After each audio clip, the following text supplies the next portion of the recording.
रजनी हैरानी के साथ कहती है, ये खून कैसा?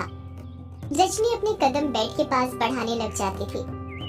उसकी समझ में नहीं आ रहा था कि चादर के ऊपर खून कहाँ से आ गया था और अमोदिता कहाँ चली गई थी। रजनी बेड के पास पहुंच जाती है और चादर के ऊपर खून की बूंद को नजदीक से देखने लग जाती है। रजनी खून की बूंद को देखते हुए खुद से कहती है, ये खून तो ताजा लग रहा है, पर है किसका और बेड के ऊपर कहाँ से आया? इतना कहकर रजनी खून की बूंद को छूने के लिए अपने हाथ आगे बढ़ाने लग जाती है। रजनी खून की बूंदों को छूने ही वाली थी कि तभी फ्लश की आवाज सुनाई देती है और कमरे के अंदर ही बने वॉशरूम का गेट खुलता है। उसके अंदर से अमोदिता निकलती है और रजनी को रोकते हुए कहती है, अरे माँ, तुम ये क्या कर रही हो? रजनी खून की बूंदों को बिना छुए ही पीछे मुड़ जाती है और वो देखती है कि उसके पीछे अमोदिता खड़ी हुई थी। अमोदिता की हालत बहुत ही खराब लग रही थी। उसके बाल खुले हुए थे और उसका चेहरा रूखा हुआ था। उसने काला सूट पहना हुआ था। रजनी हड़बड़ाहट के साथ अमोदिता से पूछती है, अरे अमोदिता, तू ये वॉशरूम के अंदर क्या कर रही थी और तेरी चादर पर ये खून कैसा है? अमोदिता रजनी के सवाल का कुछ जवाब नहीं देती है। वो बहुत घबरा रही थी।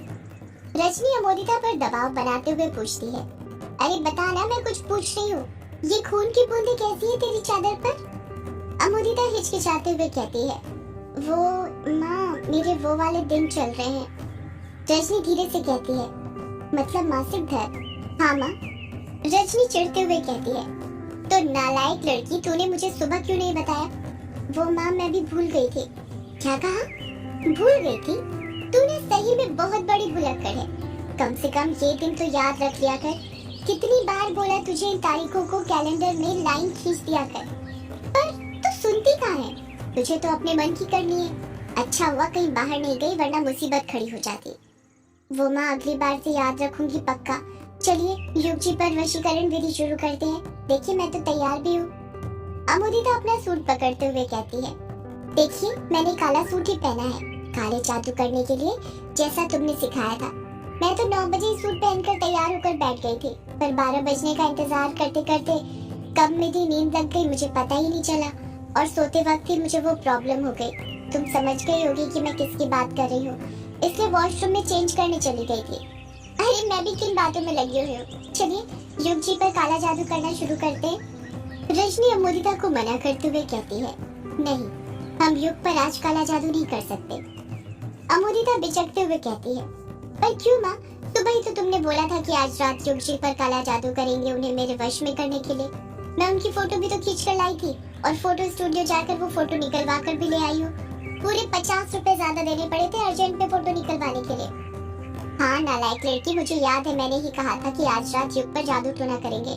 मैं तेरी तरह भुलक्कड़ नहीं हूँ जो अपने वो दिन भी भूल जाऊँ, पर तूने मुझे सुबह ये कहाँ बताया था कि आज से तेरे मासिक धर्म शुरू होने वाले हैं। मासिक धर्म के दिन काला जादू नहीं कर सकते। पर क्यों माँ? क्योंकि इससे खतरा है। मैंने कहा था ना तुझे, ये जादू टोना बहुत खतरनाक चीज है। यदि इसमें सब चीजों का ज्ञान नहीं होता है तो इससे फायदे से ज्यादा कई नुकसान होते हैं। सौदाइन यदि मासिक धर्म में काला जादू करती है तो उसकी कोख सूनी रह जाती है। मतलब वो प्रेग्नेंट नहीं होती है? हाँ। अमोदिता डरते हुए कहती है, नहीं नहीं माँ, फिर मैं आज ये जादू टोना नहीं कर सकती। मैं युग जी के बच्चे की माँ बनना चाहती हूँ। अगर मैं उनके बच्चे की माँ नहीं बन पाई तो वो मुझे छोड़कर दूसरी शादी कर लेंगे, और मैं नहीं चाहती कि युग जी दूसरी शादी करे। अरे नालायक लड़की, पहले युग से शादी तो हो जाने दे। बड़ी आई बच्चे पैदा करने वाली। तू बस ख्याली पुलाव पका, समझी? आज तो रहने दे, पर अब कल रात तैयार रहना, समझी? माँ, मैं कल कैसे तैयार हो सकती हूँ? तुम्हें भी तो पता है वो दिन 3 से 7 दिन तक रहते हैं। फिर कल मैं कैसे युग जी पर जादू टोना कर सकती हूँ? हाँ पता है मुझे, आखिर मैं भी तेरी ही उम्र से निकली हूँ, तू मुझे मत सिखा, समझी? देख, मेरी बात गौर से सुनना और अपने दिमाग में बिठा लेना। अमोदिता अपने सिर को दोनों हाथों से पकड़ते हुए कहती है, हाँ माँ बोलो। मैं अभी तुम्हारी बातों को अपने दिमाग में बिठा लेती हूँ। मैंने तुझे बताया था ना, हम सौदाइन को हमारी ताकत नाखून से मिलती है और वही हमारी कमजोरी होती है। हाँ माँ, मुझे बताया था, याद है मुझे। ठीक उसी तरह जब मासिक धर्म चालू होता है तो उसकी पहली रात जो होती है, बस उसी दिन हम काला जादू नहीं कर सकते, पर उसकी अगली रात से कर सकते हैं। और तुझे पता है, मासिक धर्म की दूसरी रात का जादू टोना और ज्यादा ताकतवर होता है। इतना ही नहीं, दूसरी रात के मासिक धर्म के रक्त रिसाव से वशीकरण भी किया जाता है। अमोदिता बड़ी बड़ी आंखें करते हुए कहती है, ये क्या बात कर रही हो माँ तुम? फिर तुमने ये विधि मुझे क्यों नहीं बताई? क्योंकि इस विधि में बहुत खतरा है, तजुर्बे की जरूरत पड़ती है और तू अभी ये सब सीख रही है। जब अच्छे से सीख जाएगी तब बताऊंगी, पर तुझे ये विधि सीखने की जरूरत ही नहीं पड़ेगी, क्योंकि देखना उससे पहले युग तेरे वश में हो जाएगा और उसके साथ तेरी शादी हो चुकी होगी। रजनी अब मुदिता की बात सुनकर शर्माने लग जाती है। रजनी मुंह बनाते हुए कहती है, शादी का नाम लिया नहीं कि लगी तू शर्माने। पता नहीं उस दिन क्या होगा जब तेरी युग से शादी होगी। चल अब मैं जाती हूँ सोने। तेरे पापा नहीं है तो मैं सो लेती हूँ, वरना वो मुझे सोने कहाँ देते हैं। जब देखो घोड़े पर सवार रहते हैं। अब मुदिता कुछ याद करते हुए कहती है, माँ पापा से याद आया, तुमने बताया नहीं पापा कहाँ पर गए हैं। 2 दिन हो गए उनकी कुछ खबर ही नहीं है। उनको फोन भी किया था पर मैंने लगा ही नहीं, कवरेज से बाहर बता रहा था। तेरे पापा कहाँ गए हैं ये तो मुझे भी नहीं पता, पर वो जिस काम से गए हैं ना, अगर उसमें वो कामयाब हो गए तो उससे हमारा ही फायदा होगा। हमारा रास्ता आसान हो जाएगा युग को वश में करने के लिए। ऐसा क्या करने गए हैं माँ पापा? रजनी बात को छुपाते हुए कहती है, जब तेरे पापा आएंगे तो तुझे खुद ही पता चल जाएगा कि तेरे पापा क्या करने गए थे। इतना कहकर रजनी वहाँ से जाने लग जाती है। वो दरवाजे तक पहुंची थी कि पलट कर कहती है, और सुन, ये चादर बदल ले, दूसरी बिछा। मैं तो इसे कुछ और ही समझ बैठी थी। ऐसी चीजें किसी की नजरों में नहीं आनी चाहिए। अमुदिता हाँ में अपना सिर हिलाते हुए कहती है, हाँ माँ अभी बदलती हूँ। रजनी के जाते ही अमुदिता चादर बदलने लग जाती है। इस तरफ ग्रेवयार्ड कोठी के अंदर अभिमन्यु कछुआ और कायर का इंतजार करते करते युग की सोफे पर ही नींद लग गई थी, पर वो तीनों बिंदु को छोड़कर अभी तक वापस नहीं आए थे। कोठी के अंदर खामोशी छाई हुई थी। एक गहरा सन्नाटा कोठी के अंदर कायम था। युग गहरी नींद में सो ही रहा था कि तभी उसके कानों में एक लड़की की फुसफुसाती हुई आवाज सुनाई देती है, उठो युग, उठो, वक्त आ गया है मिलन का। उठो युग, उठो, मैं तुम्हारा इंतजार कर रही हूँ। उठो युग, उठो। युग के कानों में बार बार यही आवाजें गूंज रही थी। ये आवाजें युग के कानों में इतनी बार रिपीट होती है कि उसकी नींद टूट जाती है। युग अंगड़ाई लेते हुए सोफे से उठकर उसी पर बैठ जाता है। युग अपने हाथों से अपने दोनों आंखें मलने लग जाता है। वो अपनी आंखें मल ही रहा था कि तभी उसकी नजर ग्रेवयार्ड कोठी के अंदर लगी पेंडुलम घड़ी पर पड़ती है। वो देखता है कि 2 बज गए थे। युग खुद से कहता है, अरे 2 बज गए, ये तीनों अभी तक नहीं आए। अब तक तो मेरे बिंदु को उसकी दुकान पर छोड़कर आ जाना चाहिए था। इतना लेट कैसे हो गए?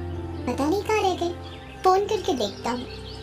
अभिमन्यु को लगाता हूँ, वही बताएगा कि कहाँ पर रह गए। ये कायर और कच्चे को तो फोन करना बेकार है। इतना कहकर युग सोफे पर से अपना मोबाइल उठाता है और अभिमन्यु को फोन करने लग जाता है।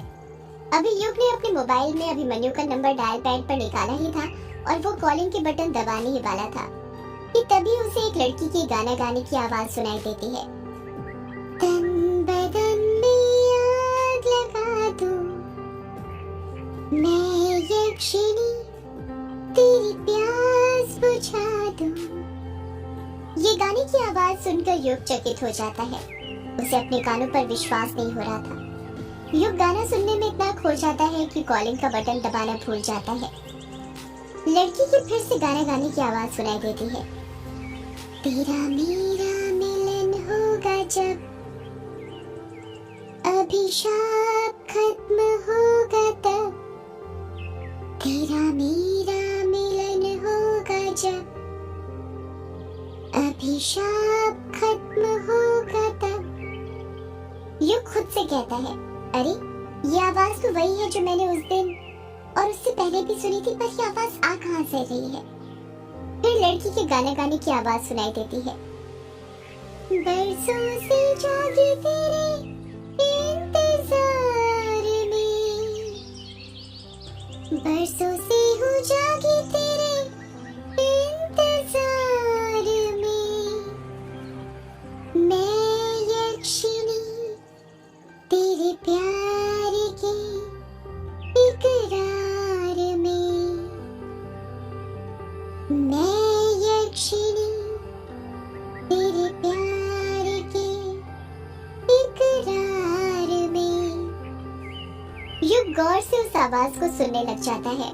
वो कोशिश कर रहा था ये पता लगाने की कि आखिर आवाज किस साइड से सुनाई दे रही थी, और वो इस काम में कामयाब हो जाता है। युग खुद से कहता है कि आवाज तो कोठी के पीछे से आ रही है, मतलब कोठी के पीछे कोई लड़की है जो ये गाना गा रही है। पर कौन होगी वो भी इतनी रात को? मुझे देख कर आना पड़ेगा कि आखिर कौन है वो जो बार बार ये यक्षिणी वाला गाना गाती रहती है। युग ने उस आवाज का पीछा करने का फैसला किया ही था कि तभी अगले ही पल उसके मन में यक्षिणी का ख्याल आता है और वो आवाज का पीछा करने का फैसला बदल लेता है। वो सोचता है, अगर बाहर यक्षिणी हुई तो नहीं, मुझे बाहर नहीं जाना चाहिए वरना मेरी जान खतरे में पड़ सकती है। मैं यहीं पर ठीक हूँ। अभिमन्यु, कायर और कछुए के आने का इंतजार करता हूँ। वो आएंगे तभी बाहर जाऊंगा। युग ये सोच ही रहा था कि फिर से लड़की के गाना गाने की आवाज सुनाई देने लग जाती है। उस आवाज में एक अपनापन था जो युग को मजबूर कर रहा था उस आवाज का पीछा करने के लिए। युग अपने आप को रोक नहीं पाता है और अपने कदम उस ओर बढ़ाने लग जाता है जिस ओर से लड़की के गाना गाने की आवाज सुनाई दे रही थी। आवाज का पीछा करते करते युग ग्रेवयार्ड कोठी के पीछे वाले दरवाजे तक पहुंच जाता है। ग्रेवयार्ड कोठी के पीछे का दरवाजा लगा हुआ था। युग धीरे से दरवाजा खोल देता है। दरवाजा चरमराते हुए खुल जाता है। दरवाजा खुलने के साथ ही लड़की के गाने गाने की फिर आवाज सुनाई देती है, पर इस बार गाने के बोल अलग थे। आओ आओ आओ ना, आओ ना, आओ आओ ना, प्यार के बोल गाओ ना, मुझको अपनी बाहों में भर कर अभिशाप से मुक्ति दिलाओ ना, आओ ना, आओ आओ ना, प्यार के बोल गाओ ना। जब युग अपनी नजरें ऊपर उठाता है तो देखता है कि कुएं के ऊपर एक लड़की बैठी हुई थी। उसके दोनों पांव कुएं के अंदर थे और वो उसकी पायरी पर बैठी हुई थी। उस लड़की का मुंह दूसरी साइड था जिस कारण युग उसका चेहरा नहीं देख पा रहा था। उस लड़की के खुले हुए बाल थे जो कि उसकी कमर तक आ रहे थे। उसने नेट की काली साड़ी पहनी हुई थी जो उसके गोरे बदन पर खिल रही थी। उसकी गोरी मुलायम कमर को देखकर ऐसा लग रहा था जैसे वो साड़ी उसी लड़की के लिए बनी हुई थी। युग उस लड़की को देखकर दंग रह गया था। वो खुद से बड़बड़ाता है कि लड़की कौन है और ये कुएं के ऊपर चढ़कर क्यों बैठी है, जैसे सुसाइड कर रही हो। कहीं ये यक्षिणी तो नहीं। युग ने यक्षिणी का नाम लिया ही था कि फिर से लड़की के गाने गाने की आवाज सुनाई देने लग जाती है। आओ आओ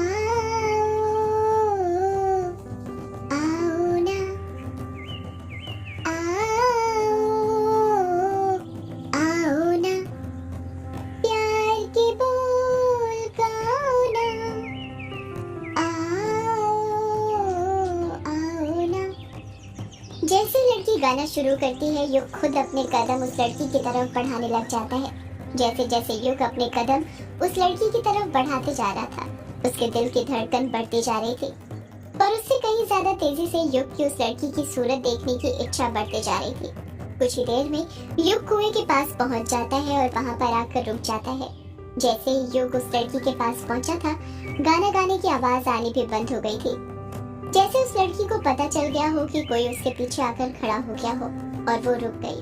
युग बिना कुछ कहे हिचकते हुए उस लड़की को छूने के लिए अपना हाथ आगे बढ़ाने लग जाता है।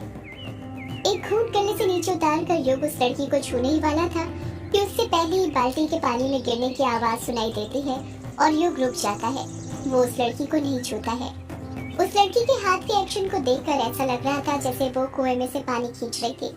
कुछ ही देर में कुएं के अंदर से पानी से भरी बाल्टी बाहर आती है जिसकी रस्सी उस लड़की के हाथों में थी। वो बाल्टी को कुएं के अंदर से निकालती है और अपने बगल में कुएं की पायरी पर ही रख लेती है। वो अपने दोनों हाथों को बाल्टी के अंदर डालती है, अपने हाथों में पानी निकालती है और उसे पीने लग जाती है। जैसे ही उसके होंठ पानी से लगते हैं तेज हवा का झोंका आता है जिस कारण उस लड़की के खुले हुए बाल हवा में उड़ने लग जाते हैं। जब युग उस लड़की का चेहरा देखता है तो उसके सामने एक जाना पहचाना चेहरा था। वो लड़की कोई और नहीं बल्कि यामिनी थी जो अक्सर उससे मिलती रहती है। युग शॉक्ड होते हुए कहता है, यामिनी तुम? अचानक से युग की आवाज सुनकर यामिनी घबरा जाती है जिससे उसका हाथ उसके बगल में रखी बाल्टी से लगता है और धड़ाम से वो बाल्टी कुएं के अंदर गिर जाती है। जैसे ही बाल्टी कुएं के अंदर गिरती है कुएं के अंदर से ढेर सारे जुगनू झुंड के साथ बाहर आने लग जाते हैं जिन्हें देखकर युग की आंखें फटी की फटी रह जाती हैं। उन जुगनुओं को देखकर ऐसा लग रहा था जैसे वो जुगनू छुपकर युग का ही आने का इंतजार कर रहे थे। कुछ देर पहले कुएं के पास जहाँ घना अंधेरा छाया हुआ था वो जगह जुगनुओं की रोशनी से जगमगाने लग जाती है। युग को यामिनी पूरी तरह से क्लियर दिखने लग जाती है। युग उन जुगनुओं को देखकर इतना शॉक्ड हो गया था कि कुछ नहीं बोल पा रहा था। यामिनी की खामोशी को तोड़ते हुए कहती है, अरे युग बाबू, इन जुगनुओं को ऐसे मुंह फाड़ कर मत देखिए, ये मेरे ही दोस्त हैं। मैंने आपको बताया था ना कि मैं जहाँ जाती हूँ मेरे साथ आ जाते हैं, तो मैं यहाँ आई तो यहाँ पर भी आ गए मेरे पीछे पीछे। बेचारे कितने अच्छे से कुएं के अंदर चुपचाप पानी पी रहे थे, पर आपने डिस्टर्ब कर दिया उन्हें। जुगनुओं से अपनी नजर हटाकर युग हैरानी के साथ यामिनी से पूछता है, यामिनी तुम यहाँ पर क्या कर रही हो, वो भी इतनी रात? युग बाबू, अब रात में ही तो मेरा काम शुरू होता है ना। यामिनी अपनी बात पूरी करती उससे पहले युग उसे टोकते हुए कहता है, कैसा काम? यामिनी युग को घूरते हुए कहती है, मर्दों के साथ संभोग करके उन्हें मारने का काम।